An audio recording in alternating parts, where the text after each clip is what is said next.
अयोध्या में रामलला की प्राण प्रतिष्ठा से पहले राजनीतिक घमासान अपने चरम पर पहुंचता नजर आया। इस बार एनसीपी शरद पवार गुट के नेता जितेंद्र आव्हाड ने एक ऐसा विवादित बयान दिया जिस पर हंगामा मच गया।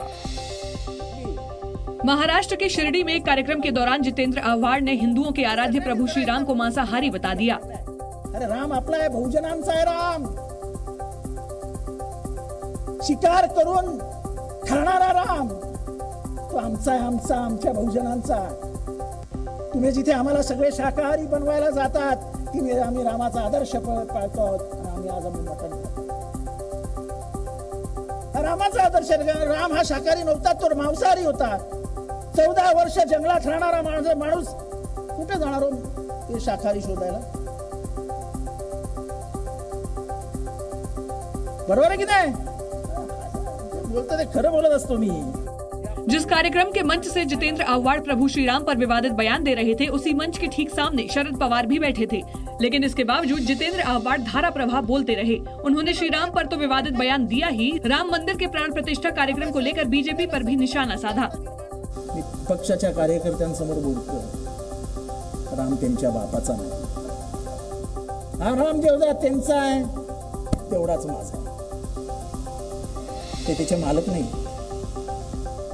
ते त्याचे मालक असते, खरे खरे मालक असते तर आज उद्घाटनाला त्यांनी द्रौपदी मुर्मूला बोलवलं असतं। जितेंद्र आव्हाड यही नहीं रुके, उन्होंने मंच से जाति का कार्ड भी खेल दिया।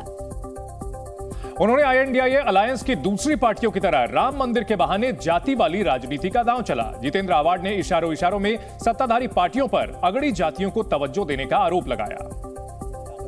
एनसीपी शरद पवार गुट के नेता जितेंद्र आव्हाड ने मनुस्मृति को लेकर भी विवादित बयान दिया, जबकि इसी बहाने कहा कि राम सबके हैं, किसी जाति विशेष के नहीं। हुंडात राम आणि मनामध्ये रावण हे आम्ही कधी करत नाही। आजकाल ही नवीन घोषणा सुरू झाली। मी त्या दिवशी असाच एका ब्राह्मण लोकांच्या सभेत गेलो, कार्यक्रमाला गेलो, मी चालत होतो, चालता बघितलं तर सगळीकडनं जय श्रीराम जय श्रीराम। मी वरती गेलो आणि म्हटलं शांत रहिए आणि मीच ओरडलो जय श्रीराम। मला एवढंच सांगायचं, तुमच्या बापाचा नाही तो माझा पण। इसके अलावा जितेंद्र आव्हाड ने प्रभु श्री राम का नाम लेते हुए महाराष्ट्र की सत्तारूढ़ पार्टियों बीजेपी, एनसीपी, अजित पवार गुट और शिवसेना पर भी निशाना साधा। मी म्हटलं राम का इतिहास पता है, आणि जे राम दर्शनाला जाणारे ते तिन्ही पक्षातले लोक त्यांनाही सांगू इच्छितो की 14 वर्षाचा वनवास फक्त आईच्या आणि वडिलांच्या इच्छेखातर भोगणारा राम हा या पक्षात असू शकतो, या 3 पक्षात? अरे तुम्ही या 84 वर्षाच्या म्हाताऱ्याचं ऐकलं नाही, आमच्या आजोबाचं बापाचं नाही ऐकलं, तुम्ही कसली रामाची पूजा करायला चालले? अरे रामाकडनं काय शिकणार तुम्ही? तो राम म्हणेल अरे बाबा ये लोग आए भागो इधर से।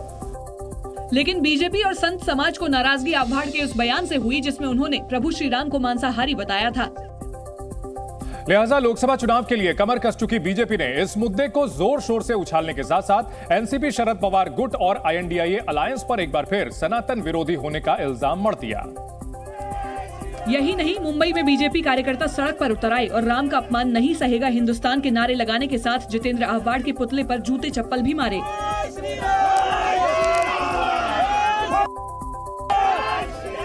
एनसीपी नेता जितेंद्र आव्हाड के विवादित बयान के बाद भाजपा जो कार्यकर्ता जो हैं वो बेहद ज्यादा आक्रामक हो गए हैं और अपना विरोध प्रदर्शन जताने के लिए वो सड़कों पर उतरे हैं।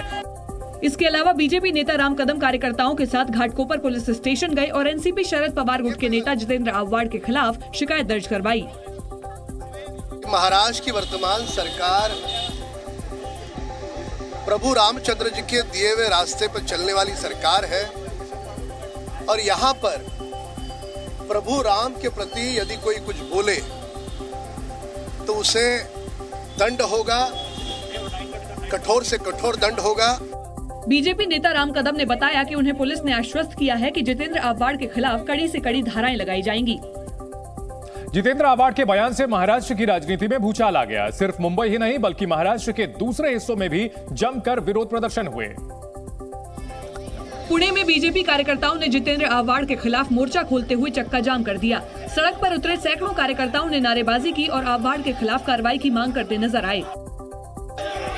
वहीं बीजेपी नेताओं ने जितेंद्र आव्हाड के बहाने इंडिया अलायंस से जुड़ी पार्टियों पर जानबूझकर हिंदुओं का अपमान करने और तुष्टीकरण की राजनीति का आरोप लगाया।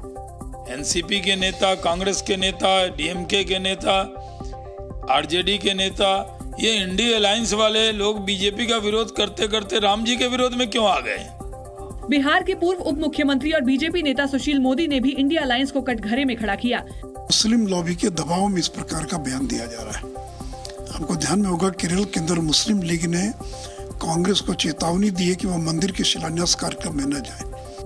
बीजेपी के साथ साथ जितेंद्र आव्हाड के बयान पर विश्व हिंदू परिषद और संत समाज भी नाराज नजर आया। विश्व हिंदू परिषद और संत समाज ने जितेंद्र आव्हाड के बयान पर घोर आपत्ति दर्ज कराई। विश्व हिंदू परिषद ने तो INDIA अलायंस से जुड़ी पार्टियों पर सनातन धर्म को खत्म करने की साजिश करने का आरोप भी लगा दिया। VHP के विनोद बंसल ने कहा कि विपक्षी दल एक साथ मिलकर सनातन को नष्ट कर देना चाहते हैं। ये दल राम मंदिर से इस कदर चिढ़े हुए हैं कि जानबूझकर अनर्गल बयान दे रहे हैं। जैसे जैसे भगवान श्री राम की जन्मभूमि पर भव्य मंदिर का निर्माण कार्य पूर्णता की ओर है, वैसे वैसे इन सब रामद्रोहियों का दिमाग भी खाली होता जा रहा है, उसके अंदर घुस भरता जा रहा है। वहीं तपस्वी छावनी के पुजारी आचार्य जगत गुरु परमहंस ने एनसीपी शरद पवार गुट के नेता जितेंद्र आव्हाड को गिरफ्तार कर कड़ी सजा देने की मांग की। अयोध्या से मैं तपस्वी छावनी पीठाधीश्वर जगत गुरु परमहंस से आचार्य आज महाराष्ट्र सरकार और केंद्र सरकार से मांग कर रहा हूं कि मर्यादा पुरुषोत्तम भगवान श्री राम के प्रति इस तरह के अपमानजनक शब्दों का जो प्रयोग करने वाले लोग हैं, इनके ऊपर स्वतः संज्ञान लेकर के सख्त कार्रवाई की जाए। संत समाज, हिंदू संगठनों और बीजेपी का आक्रोश फूटा तो इस मामले में चुप्पी साधने वाली एनसीपी शरद पवार गुट को सामने आकर सफाई देनी पड़ी। सबसे पहले एनसीपी की ओर से बयान आया जिसमें यह कहा गया कि जितेंद्र आव्हाड ने जो बयान दिया वो उनका निजी बयान था, इससे पार्टी का कोई लेना देना नहीं है। एनसीपी शरद पवार गुट ने इस मामले से पल्ला झाड़ने के लिए सांसद राजेश टोपे को चुना, जिन्होंने कहा कि बोलते समय नेताओं को सावधानी बरतनी चाहिए। माझं असं मत आहे की बोलण्याचं स्वातंत्र्य असतं, त्या दृष्टिकोनातून त्यांनी त्यांचं ते वक्तव्य त्यांच्या विचाराने केलेलं असावं। प्रत्येकाचा आपला विचार असतो, तो त्यांचा विचार आहे, तो काही सर्वसाधारण सगळ्यांचा विचार असतो असं नाही। लेकिन एनसीपी की सफाई के बाद भी इस मुद्दे पर शुरू हुआ राजनीतिक घमासान शांत नहीं हुआ। लिहाजा श्री राम पर विवादित बयान देने वाले जितेंद्र आव्हाड को सामने आना पड़ा। उन्होंने प्रेस कॉन्फ्रेंस कर पहले अपने विवादित बयान पर सफाई पेश की। मैंने कोई खुद की भूमिका घर से नहीं लाई थी। ये वाल्मीकि रामायण में जो लिखा है, ये जो ऑथेंटिक वर्जन ऑफ रामायण लिखा है 1891 की किताब है, कलकत्ता में प्रिंट हुई है।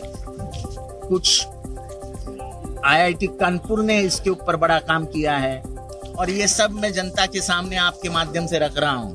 उन्होंने वाल्मीकि रामायण को अपने बयान का आधार बताया, लेकिन जिस तरह का हंगामा मचा है उसे रोकने के लिए माफी भी मांगी। भावनाओं के आशय पे मैं बात करूं तो अलग बात है, अगर विषय के अभ्यास के ऊपर मैं बात करूं तो अलग बात है। लेकिन आज के बाद 22 तारीख तक लॉजिक पे बात होनी ही नहीं है, भावनाओं पे ही बात होनी है। इसलिए तो मैं खेद व्यक्त करता हूँ। मैं किसी के ही भावनाओं को ठेस नहीं पहुंचाना चाहता हूँ। आव्हाड ने माफी जरूर मांग ली, लेकिन उनका प्रभु श्री राम पर दिया गया बयान लोकसभा चुनाव में बीजेपी को ही फायदा पहुंचाएगा, जैसे डीएमके नेताओं के हिंदुओं पर दिए गए बयान ने विधानसभा चुनावों में पहुंचाया था। अयोध्या में 22 जनवरी को होने वाले रामलला की प्राण प्रतिष्ठा से पहले विपक्ष ने मोदी सरकार पर हमले और तेज कर दिए। बिहार के डिप्टी सीएम तेजस्वी यादव ने आरोप लगाया कि बीजेपी राम के नाम को भुनाने में जुटी है ताकि इससे वो सियासी फायदा उठा सके। एक कार्यक्रम में पहुंचे तेजस्वी यादव ने अपने संबोधन में सवाल पूछा कि लोगों को भूख लगेगी, बीमार पड़ेंगे या उन्हें रोजगार चाहिए होगा तो वो कहां जाएंगे? बीमार पड़ोगे, अस्पताल जाओगे कि मंदिर जाओगे? पेड़वा कट जाएगा तो मंदिर पंडित जी के दिखाई में जाएगा कि अस्पताल में डॉक्टर जी को दिखाओगे? बताओ।